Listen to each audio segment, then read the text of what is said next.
Thank you very much. Thank you very much for those kind words and for that presentation, ladies and gentlemen. Thank you very much for the opportunity to address this forum. You said that to those who come from overseas, the previous panel was an exciting example of Israel's vibrant democracy.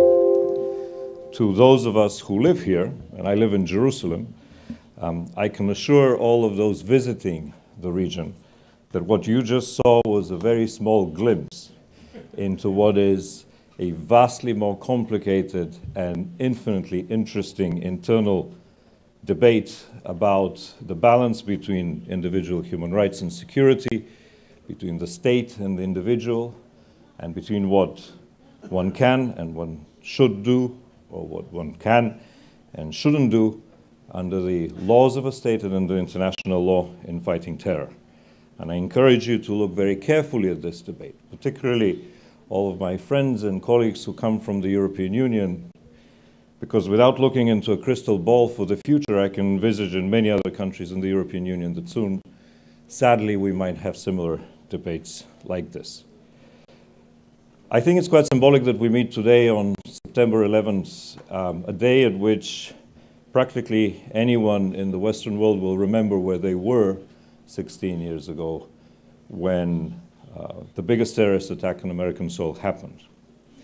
I'm humbled, however, to speak before an audience in which I'm sure there are many people who remember, sadly, many other terrorist attacks, as Israel is a country that has lived with terror for practically decades now.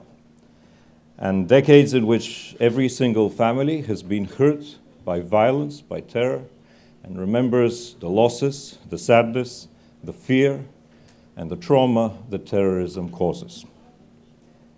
I speak also as someone who has sadly also lived with that phenomenon for the most of my life. I think the first car bomb that I experienced was when I was the age of 7.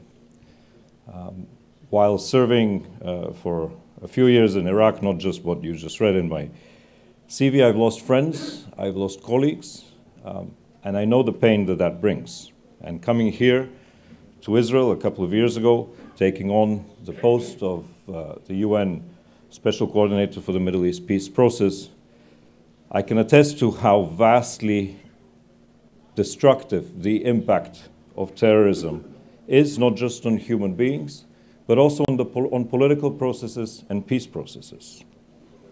Sadly, in this part of the world, particularly here in the Holy Land, extremists have chosen terrorism as one of their tools, or perhaps their most prominent tool, to destroy political processes, to destroy the chances of peace. And that is something that we need to very clearly and very firmly stand up against. Because fighting terrorism must be an integral part of any peace process, not just in words, but in deeds. Just as we often speak of the need to promote peace through sustainable development and economic opportunity for people, so we must very clearly make sure that once states, political entities embark on a process in order to achieve peace, we must support them and insulate that peace process from the risks that terror and violence breed. Sadly, today, in the world that we live, in the Middle East, we're facing a reality that is far more complicated than what we faced until now. We're facing terrorist threats that are interconnected and that demand a broad approach that extends well beyond the borders and the boundaries of any country or any conflict in the region. Today's reality implies that we need a new approach at an international level that allows us to support security cooperation between governments, but also to find how we deal with the new threats that the Middle East and North Africa face. And I'd like to speak very briefly, particularly about 3 processes that together, unfortunately, create the perfect storm that we see unfolding right now in the Middle East. Firstly, this is a process of collapsing states. Collapsing states that lack primarily the democratic legitimacy that is necessary for any state to build strong institutions and deliver services, whether they're economic services or security services to their people. And this is the case in Syria, where you had a president who stood up against his own people, used terror, used violence to oppress his own population. In Iraq, where a state collapsed and was replaced by the building and the emergence of sectarian entities. In Libya, where a state is very far from being developed. And I can today speak very openly about how that process of collapsing states allows for the legitimate demands of people in these countries. Legitimate demands related to representation, to social services, to security, to freedom, to economic development, to dignity. How collapsing states allow these legitimate demands to be taken over by radical groups and extremist elements. In late 2013 in Iraq, the Iraqi people in the cities of Ramadi and Fallujah stood up demanding very simple things. They demanded jobs, they demanded that they be treated with dignity, that they have economic and social opportunity.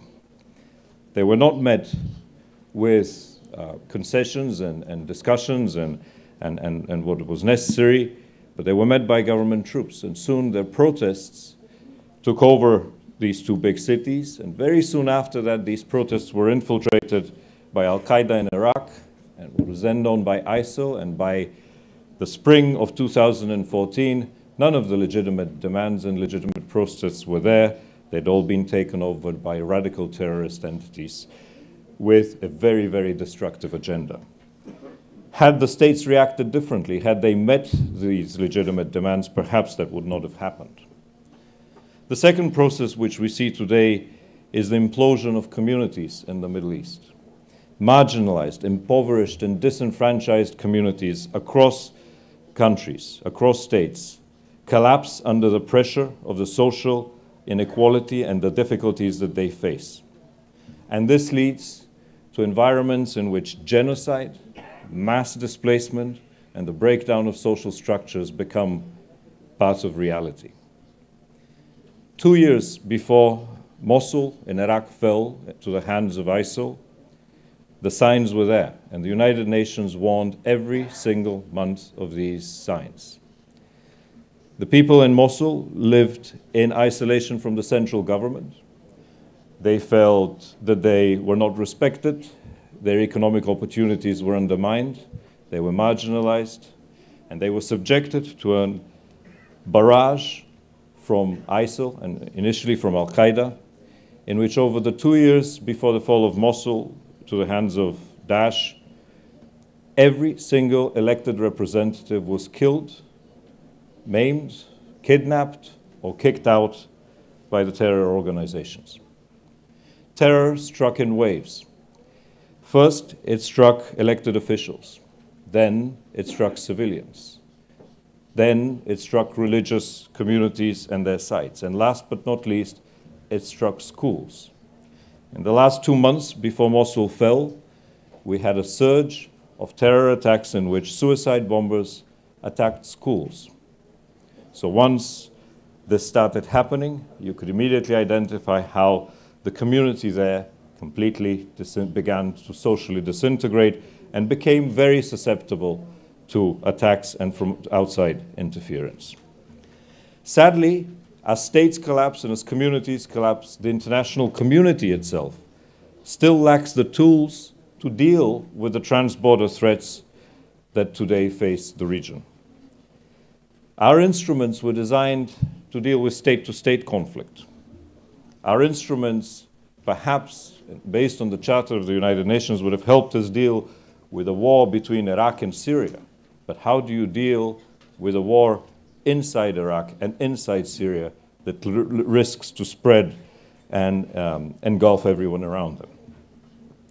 These are some of the challenges that today we need to find the answers to and to deal with at both an international, regional, and national level. We in the United Nations, together with our partners around the world, are investing great attention and resources to trying to fix our own approaches so that we have a better understanding of what needs to be done and how it can be done. We're investing not just in providing humanitarian relief to suffering communities, but also working to help still functioning and as yet unbroken communities in the region protect themselves from the vulnerabilities of what is happening around us. It is very important that we need to take the necessary actions to prevent conflict and to prevent what we've seen in some parts of the region from entangling everyone else into this process. The United Nations Secretary General Guterres has been very much focused, and he was recently in Israel, and we had extensive discussions about this with your Prime Minister, with representatives of the Israeli Defense Forces and others. He's been extremely focused on a new vision for the organization, and one which prioritizes prevention over response. And as part of his efforts to focus on preventing violence, conflict, and mass atrocities, he has also established for the first time in the United Nations an Office for Counter-Terrorism. My colleague Jahangir Khan, who's here among us, he will speak later as to more specifically as to these developments in the UN Secretariat. But I just want to focus very briefly on 5 objectives, which I think we should collectively discuss. Key objectives for the international community, including the United Nations, in how we deal with terror today. The first objective can be called the moral foundation, and that is to show zero tolerance for the justification or legitimization of terror. And here in Israel, that is particularly pertinent, but not just here, everywhere else. We must constantly reaffirm and strengthen the clear international consensus, and let me quote from a resolution by the UN General Assembly that was adopted in 1994, and I quote, that all acts of terror are in any circumstance unjustifiable, whether the considerations of a political, philosophical, ideological, racial, ethnic, religious, or any other nature that may be invoked to justify them. This is the core of what should be the international moral consensus that we need to stand up against terror whenever and wherever it takes place. So the first step should be the condemnation, the statement that we will not allow this to happen. But then comes the second objective that we need to focus very much, and that is that to promote inclusive political solutions to conflicts. Somebody far more intelligent than me recently said, and this has stuck with me very much, and I'm sure people in Israel will identify with it quite clearly, that if you create hope and you take hope away, that usually leads to violence. So you have to be very, very careful how you create hope. And I say this because here in Israel, one sees very often that hope is used and misused. And today we live in a historical period in which the hope for peace and for a solution to the Israeli-Palestinian conflict is well beyond the reach of the current political leaders on all sides. And terrorism and conflict strive among division, and they suffocate any political opportunity for solution of the core grievances that that people have, and risk the future for everyone. That is why it is important for us today to understand that if we focus specifically and just on the Israeli-Palestinian conflict, it is important to recreate a sense of hope that peace will prevail. And as the minister said earlier, it is important to focus on the economic opportunities, but it's not enough. One needs to create a political horizon. One needs to create a political horizon that is matched by economic opportunities and insulated from the risk of violence by putting in place regional security cooperation mechanisms that build trust between the countries in the region and allow for a political process to unfold in a positive manner, insulated from the risks of those who will try to undermine it. And I'm sure, as you well know, better than me, there'll be plenty of those people, sadly, on all sides. The third objective that we must focus on is to address the political and socio-economical factors that breed violent extremism. And this, of course, means economic development. But it also means preventing the marginalization and discrimination of groups, wherever they are. It means that we need to focus on education, on youth, and on strengthening the power of civil society. The fourth objective, very, very important for us in the international community, is to focus on the coordinated fight against the drivers and enablers of terrorism. And this is not just incitement. This is to focus on the illicit weapons smuggling and production. I reference very briefly the Quartet report which was issued last year and which very clearly the United Nations, the United States, the Russian Federation, and the European Union said that one of the obstacles to peace is the militant buildup and what is happening in Gaza.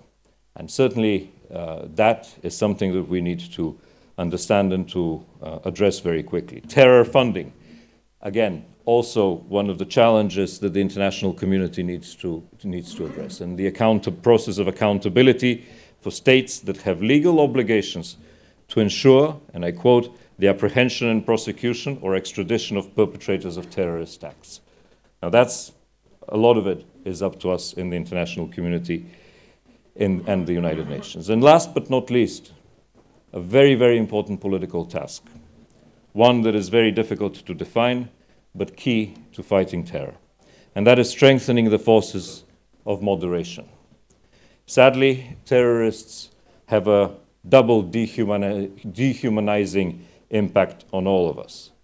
They brand entire populations as legitimate targets, and sadly, they also brand and stigmatize their own ethnic or religious groups as potential terrorists. And that is something that we need to stand up to. It is very important that we address the visibility bias, the fact that the negative action of one terrorist will resonate and be amplified, while the positive efforts of many individuals who do everyday tasks to prevent terror remain unnoticed. It's important that we talk to religious leaders, because they and the whole concept of interfaith dialogue can be extremely helpful in this process. But let us never shy away from the political task that we all have, the political challenge that we all have, that unless we strengthen the forces of moderation, particularly in the Middle East, communities risk collapsing, states risk imploding, and they will be replaced, as sadly history has shown, by radical organizations, terror groups that we will need to spend human lives and time and money in struggling against and fighting. We need to take all of these 5 challenges together. We cannot pick one and not respect the others, because the challenges that we face today go across national borders, and a silo approach will no longer work. This is what I hope also is our understanding in the United Nations and the international communities as we approach the tasks of the day. And I hope that the debate that takes place today at the conference in the next few days will help us also inform our own understanding of the experience that is shared in this forum, so that we can take a much more broad and multidimensional approach to how we deal with these challenges. And I thank you once again for the invitation and the ability to speak here, and look forward to hearing the proceedings of the rest of the forum. Thank you.